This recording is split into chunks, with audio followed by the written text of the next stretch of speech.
अस्सलाम वालेकुम, कैसे हैं आप सब। उम्मीद करती हूँ ठीक ठाक होंगे और खैर खैरियत से होंगे।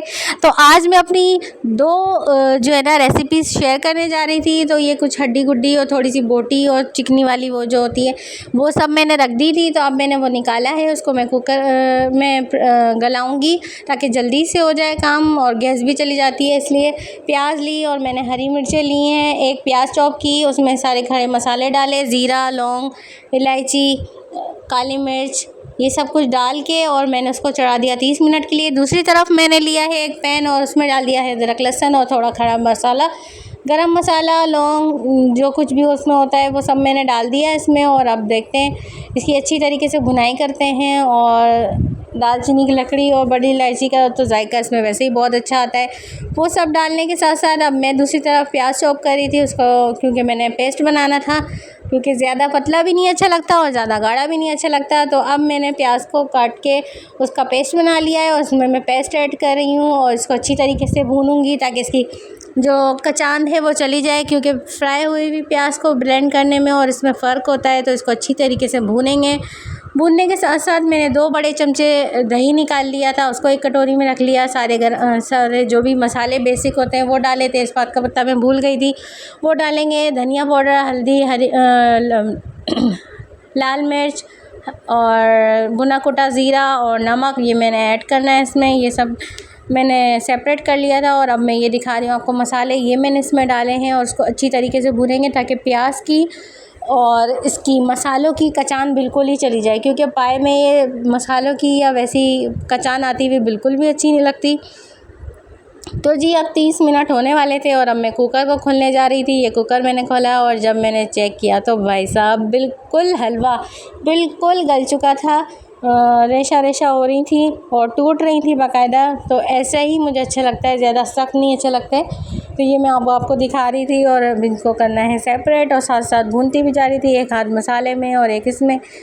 इनको निकाल के मैंने सारा सेपरेट करना था और इसी के साथ साथ मसाला देखें क्या लुक आई है, क्या कलर आया है और क्या ऑयल ऊपर आ रहा है। अब इस स्टेज पे दही डालने का टाइम होता है, तो अब मैंने इसमें डाल दिए दही और दही के साथ भी हम इसको भूनेंगे। जब तक दही के साथ भूनता है तो मैं डालूँगी इसके अंदर वो हड्डियाँ सारी सेपरेट कर लेती हूँ ताकि मैं फिर इसके साथ ही भून लूँ।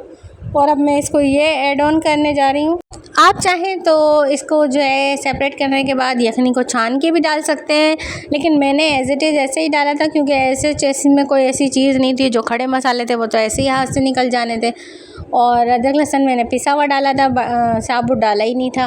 और प्याज तो वैसे ही गल चुकी है, तो अगर चाहें तो वैसे स्टेन करके डाल सकते हैं और नहीं तो ऐसे भी सही है। सारी बोटियाँ मैंने सेपरेट कर ली थी और मसाला भुन के बिल्कुल तैयार हो चुका था। इस स्टेज पे मैंने इसमें हड्डियाँ मतलब जो कुछ भी थी हैं इन सबको देखें कितने मज़ेदार गली हुई हैं, इन सबको ऐड करना था इसके अंदर और ताकि अच्छी तरीके से भुनना था, इसकी सारी कचान वगैरह सब चली जाए और मज़ेदार सी लगे ये। क्योंकि शोरबा इसका जो होता है वो पीते भी हैं और ज़्यादा गाढ़ा भी ना हो, ज़्यादा पतला भी ना हो। तो इसको 5 to 10 मिनट्स मैंने भुना था। इतना ज़बरदस्त तरीके से भुन गई थी कि एक एक हड्डी में ऐसा जायका आ रहा था और क्या मज़ेदार बने थे मैं आपको बता नहीं सकते। ये भुन जाएगा तो फिर मैं इसमें डाल के पानी डालूँगी और फिर इसका अपने मुताबिक शोरबा कर लूँगी, क्योंकि जो यखनी है उसी का बनना है। तो जो यखनी थी मैंने तो पूरी ही डाल दी थी। अगर ज़्यादा लगे तो आप सुखा भी लें या बचा सकते हैं तो बचा लें नेक्स्ट किसी चीज़ में डालने के लिए, मगर मैंने पूरी ही डाल दी थी। और ये मैंने सारी यखनी को स्टेन करके नहीं डाला था, ऐसे ही डाला था। ये मैंने डाल दी है और उसके बाद ये अब 5 से 10 मिनट 15 मिनट पकाना है इसको, ताकि इसके शोरबे में जायका आ जाए। और साथ साथ मैंने जायफल का पाउडर डाला है इसके अंदर थोड़ा सा, उसकी खुशबू बहुत ही ज़बरदस्त होती है। कुछ लोग नहीं डालते लेकिन मुझे बहुत ज़्यादा पसंद है। और इसमें डाला है मैंने गरम मसाला और जो हरा धनिया, हरी मिर्च और अदरक है उससे मैंने इसको गार्निश कर दिया है, क्योंकि मैं साथ साथ वो भी काटती जा रही थी। एक वक्त में कितने बंदा मल्टीटास्क हो जाता है शादी के बाद। शादी से पहले तो आदत नहीं होती इतना सब कुछ करने की, लेकिन एक ही टाइम में सब कुछ कर रहे होते हैं। ये देखें रोगन कितना ज़बरदस्त लग रहा है और कितना अच्छे तरीके से ये तैयार हो गए हैं। अब मैं इसको डिश आउट करने का टाइम आ गया, 10 मिनट हो चुके थे और अब मैंने इसको प्लेट में डिश आउट कर लिया है। इतनी भूख लग रही थी कि रोटी का भी इंतज़ार नहीं हो रहा था। अब ये है इसकी फ़ाइनल लुक। कमेंट्स में ज़रूर बताइएगा आपको आज की रेसिपी कैसी लगी। और ये कैरियाँ आई हुई थी, कैरियाँ जो है जब तक कैरी का सीज़न होता है हमारी मीठी चटनी तो फ्रिज में रखी होती है। बच्चों का दिल करता है नाश्ता कर लेते हैं, बच्चों का जब दिल करता है कुछ सालन समझ में नहीं आता इससे खा लेते हैं। तो इसके लिए कलौंजी, सौंफ, नमक, हल्दी और लाल मिर्च पाउडर, इसको मैंने सबको निकाल लिया था इन सब चीज़ों को, क्योंकि इसका मसाला जल्दी ही जल जाता है क्योंकि इसमें टमाटर और वो सब तो होता नहीं है। ऑयल थोड़ा सा गर्म हुआ तो हमने कलौंजी डाल देंगे, कलौंजी डाल देंगे और कलौंजी थोड़ी सी कड़कड़ा जाए तो उसके बाद हम सारे बेसिक मसाले जो मैंने निकाले हैं हम ये डालेंगे। कैरियों को वॉश करके मैंने एक तरफ रख दिया था और ये देखेंगे हो रही है और कितनी ज़बरदस्त लग रही है। और इसके मसालों को डलते ही ऐसी ज़बरदस्त खुशबू आ रही है, क्योंकि सौंफ आप वैसे भी डाल सकते हैं साबुत, लेकिन मैंने थोड़ी सी कुटी हुई ली है क्योंकि मेरे बच्चों को साबुत ये सब चीज़ें आती भी ना अच्छी नहीं लगती। और बचपन में अम्मी बनाती थी, बिल्कुल अम्मी की याद आ गई। यही चटनी बहुत मज़े की बनाती थी वो।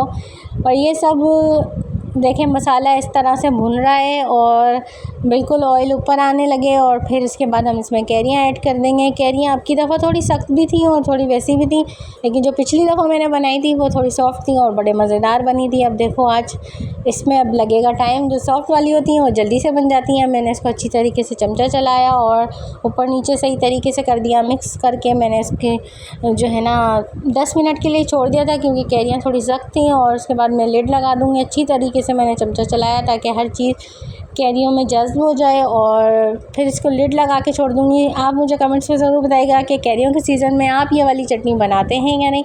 वैसे तो कैरी का बहुत कुछ बनता है, लेकिन ये वाली चटनी तो फ्रिज में जब तक कैरी का सीज़न नहीं ख़त्म हो जाए जब तक ही रहती है। बहुत मज़ेदार सी ये बनती है और बच्चों को, बड़ों को, सबको ही पसंद होती है। और थोड़ा सा मैंने इसमें पानी ऐड ऑन कर दिया था, वैसे मैं डालती नहीं हूँ जब सॉफ्ट वाली होती है, लेकिन ये थोड़ी सख्त वाली थी तो थोड़ा पानी डाल के मैंने लिड लगा दिया था और 10 मिनट के लिए इसका ढक्कन खोला। उसके बाद 10 मिनट के बाद मैंने चेक की, अभी भी थोड़ी कसर थी। फिर मैंने चमचा चला के फिर मैंने 5 मिनट के लिए और छोड़ दिया और इतनी मज़ेदार सी बनी थी कि बस फिर मैंने चीनी निकाल ली। और अब मैं इस स्टेज पे इसमें चीनी भी ऐड करूँगी।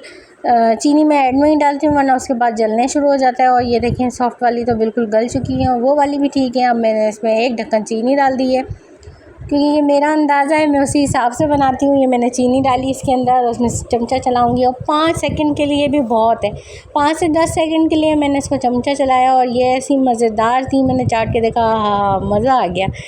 ये चटनी मैं बना के और फ्रीज़ में रख देती हूँ। अब ये मैंने अब खोला है, अब चाहें तो बिल्कुल भून सकते हैं, सिर्फ ऑयल रहे, बिल्कुल कुछ खाई नहीं जाती, तो इस वजह से थोड़ा सा मैं इसको इस तरीके से रखती हूँ। और ये मैं चमचा चला रही थी और ऐसी ज़बरदस्त मज़ेदार सी तैयार हुई थी।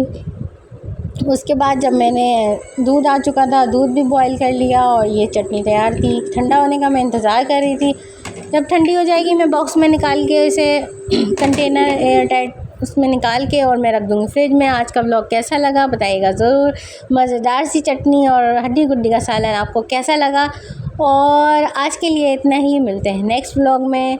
बाय बाय, अल्लाह हाफिज़, अपना ख्याल रखिएगा।